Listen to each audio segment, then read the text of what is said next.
श्रीमद् भगवत गीता।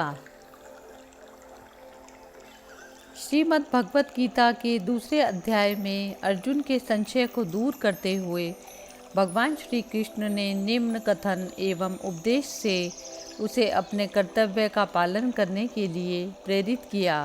इसी उपदेश से हर प्राणी मात्र को शोक से मुक्ति मिलती है और वह एक बार फिर कर्तव्य परायण हो सकता है। अर्जुन के शस्त्रों को छोड़कर बैठ जाने पर और युद्ध से विमुख होने पर भगवान ने कहा, हे कुंती पुत्र अर्जुन, अशोच्यान अनवशोच्य त्वं प्रज्ञावादान च भाषसे गतासून अगतासून च नानुशोचि तु पंडिता।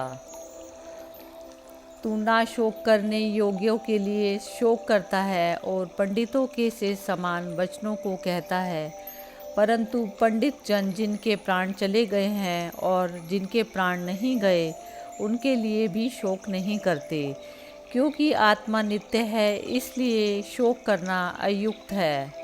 वास्तव में ना तो ऐसा ही है कि मैं किसी काल में नहीं था अथवा तू नहीं था अथवा यह राजा लोग नहीं थे, और ना ऐसा ही है कि इससे आगे हम सब नहीं रहेंगे। जैसे जीवात्मा की इस देश में कुमार, युवा और वृद्ध अवस्था होती है, वैसे ही अन्य शरीर की प्राप्ति होती है। इस विषय में धीर पुरुष मोहित नहीं होता, अर्थात जैसे कुमार, युवा और जरा अवस्था रूप स्थूल शरीर का विकार अज्ञान से आत्मा में भासता है, वैसे ही एक शरीर से दूसरे शरीर को प्राप्त होना रूप सूक्ष्म शरीर का विकार भी अज्ञान से ही आत्मा में भासता है। इसलिए तत्व को जानने वाला धीर पुरुष इस विषय में मोहित नहीं होता। और हे कुंती पुत्र, सर्दी गर्मी सुख दुख को देने वाले इंद्रिय और विषयों के संयोग तो क्षणभंगुर और अनित्य है। इसलिए हे भरतवंशी अर्जुन, तू उनको सहन कर, क्योंकि हे पुरुष श्रेष्ठ, दुख सुख को समान समझने वाला धीर पुरुष को यह इंद्रियों के विषय व्याकुल नहीं करते, वह मोक्ष के लिए योग्य होता है। असत वस्तु का तो अस्तित्व नहीं है, सत का अभाव नहीं है। इस प्रकार दोनों का ही तत्व ज्ञान पुरुषों द्वारा देखा गया है कि इस न्याय के अनुसार नाश रहित तो उसको जान कि जिससे यह संपूर्ण जगत व्याप्त है, क्योंकि इस अविनाशी का विनाश करने को कोई समर्थ नहीं, और इस नाश रहित अप्रमेय नित्य स्वरूप जीवात्मा के यह सब शरीर नाशवान कहे गए हैं। इसलिए हे भरतवंशी अर्जुन, तू युद्ध कर।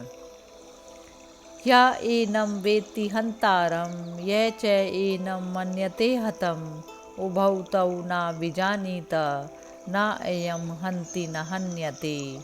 जो इस आत्मा को मरने वाला समझता है तथा जो इसे मरा मानता है, वे दोनों ही नहीं जानते, क्योंकि यह आत्मा ना मरता है ना मारा जाता है। यह आत्मा किसी काल में भी ना जन्मता है ना मरता है, और ना यह आत्मा हो करके फिर होने वाला है, क्योंकि यह अजन्मा, नित्य, शाश्वत और पुरातन है। शरीर के नाश पर भी इसका नाश संभव नहीं। हे पृथापुत्र अर्जुन, जो पुरुष इस आत्मा को नाश रहित, नित्य, अजन्मा और अव्यय जानता है, वह पुरुष कैसे किसको मरवाता है और कैसे किसको मारता है। और यदि तू कहे कि मैं तो शरीरों के वियोगों को शोक करता हूँ, तो भी यह उचित नहीं, क्योंकि जैसे मनुष्य पुराने वस्त्र धारण करता है, नए वस्त्र को धारण करता है, पुराने वस्त्र उतारता है, वैसे ही जीवात्मा पुराने शरीरों का त्याग करके दूसरे नए शरीरों को प्राप्त होता है। न एनम छिन्दन्ति छत्राणि न एनम दहति पावका न च एनम क्लद्यति आप न शोष्यति मारुतः।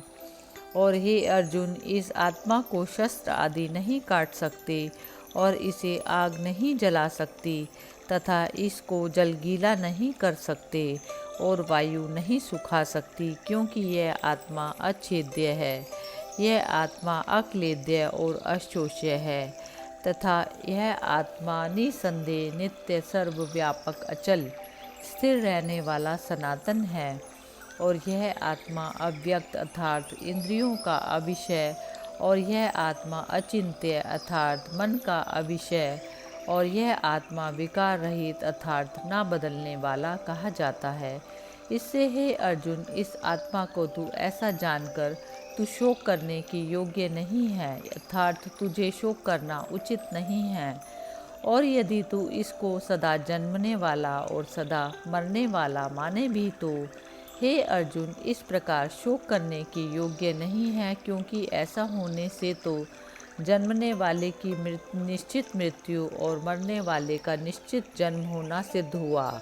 इससे भी तू इस बिना उपाय वाले विषय में शोक करने की योग्य नहीं है। और यह भीष्म आदिकों के शरीर मायामय होने से अनित्य है, इससे शरीरों के लिए भी शोक करना उचित नहीं, क्योंकि हे अर्जुन, संपूर्ण प्राणी पहले बिना शरीर वाले, मरने के बाद बिना शरीर वाले ही हैं। केवल बीच में ही शरीर वाले हैं, केवल बीच में ही शरीर वाले प्रतीत होते हैं। फिर उस विषय में क्या चिंता है। और हे अर्जुन, यह आत्म तत्व बड़ा गहन है, इसलिए कोई महापुरुष ही इस आत्मा को आश्चर्य की भांति देखता है और वैसे ही दूसरा महापुरुष इसे आश्चर्य की भांति सुनता है। और कोई कोई तो सुनकर भी इस आत्मा को नहीं जानता। देहि नित्यम अवध्य अयम देहे सर्वस्य भारत तस्मात् सर्वाणि भूतानि न त्वं शोचितुम अर्हसि। हे अर्जुन, यह आत्मा सबके शरीरों में अवध्य है, यानी इसका वध नहीं किया जा सकता। इसकी संपूर्ण भूत प्राणियों के लिए तो शोक करना योग्य नहीं और अपने धर्म को देखकर भी तू भय करने की योग्य नहीं, क्योंकि धर्मयुक्त युद्ध से बढ़कर दूसरा कोई कल्याणकारक कर्तव्य क्षत्रिय के लिए नहीं। हे पार्थ, अपने आप प्राप्त हुए स्वर्ग के खुले द्वार इस प्रकार के युद्ध को भाग्यवान क्षत्रिय लोग ही पाते हैं। और इस तू धर्मयुक्त संग्राम को नहीं करेगा तो स्वधर्म को और कीर्ति को खोकर प्राप्त होगा पाप को। और सब लोग तेरी बहुत काल रहने वाली अपकीर्ति का भी कथन करेंगे, और वह अपकीर्ति माननीय पुरुषों के लिए मरण से भी अधिक बुरी होती है। श्रीमद् भगवद गीता के 11वें अध्याय में भगवान श्री कृष्ण ने अर्जुन को अपना विराट रूप दिखाया। भगवान ने रूप के अंत, मध्य और आदि का कुछ पता नहीं था। सभी देवताओं के समूह भगवान के मुख में थे। अनेक सूर्य, चंद्र आदि भी भगवान के रूप में समाये थे। कौरव और पांडव के सभी विशिष्ट लोग भी भगवान के मुख में प्रवेश कर रहे थे, अर्थात उनका सांसारिक अस्तित्व समाप्त सा था। भगवान के विराट रूप को देखकर अर्जुन ने विनीत स्वर में कहा, आख्यायी में कह भवान उग्र रूप नमः अस्तु ते देव देवर प्रसीद विज्ञातुम इच्छामि भवन्तम आद्यम न ही प्रजनामि तब प्रवृत्तिम। हे भगवान, कृपा करके मेरे प्रति कहिए कि आप उग्र रूप वाले कौन हैं। देवों में श्रेष्ठ, आपको नमस्कार। आप प्रसन्न होइए। हे आदि स्वरूप, आपको मैं तत्व से जानना चाहता हूँ, क्योंकि आपकी प्रवृत्ति को मैं नहीं जानता। इस प्रकार अर्जुन के पूछने पर भगवान कृष्ण बोले, हे अर्जुन, काले अस्मि लोकश्रयकृत प्रवृद्धे लोकान् समाहर्तुम इहे प्रवृत्ते रित्ते अपि त्वां न भविष्यन्ति सर्वे ये अवस्थिता प्रतीके निषु योधा। मैं लोकों का नाश करने वाला बड़ा हुआ महाकाल हूँ। इस समय इस लोकों को नाश करने के लिए प्रवृत्त हुआ हूँ। इसलिए जो प्रतिपक्षियों की सेना में स्थित हुए योद्धा लोग हैं, वे सब तेरी बिना कहे भी नहीं रहेंगे, और तेरे युद्ध ना करने से भी इन सब का नाश हो जाएगा। इससे तू खड़ा हो और यश को प्राप्त कर तथा शत्रुओं को जीत कर धन धान्य से संपन्न राज्य को भोग। और यह सब शूरवीर पहले से ही मेरे द्वारा मारे गए हैं। हे सव्यसाचिन अर्जुन, तू तो केवल निमित्त मात्र हो जा तथा इन द्रोणाचार्य और भीष्म पितामह तथा जयद्रथ और कर्ण तथा और भी बहुत से मेरे द्वारा मारे हुए योद्धाओं को तू मार और भय मत कर।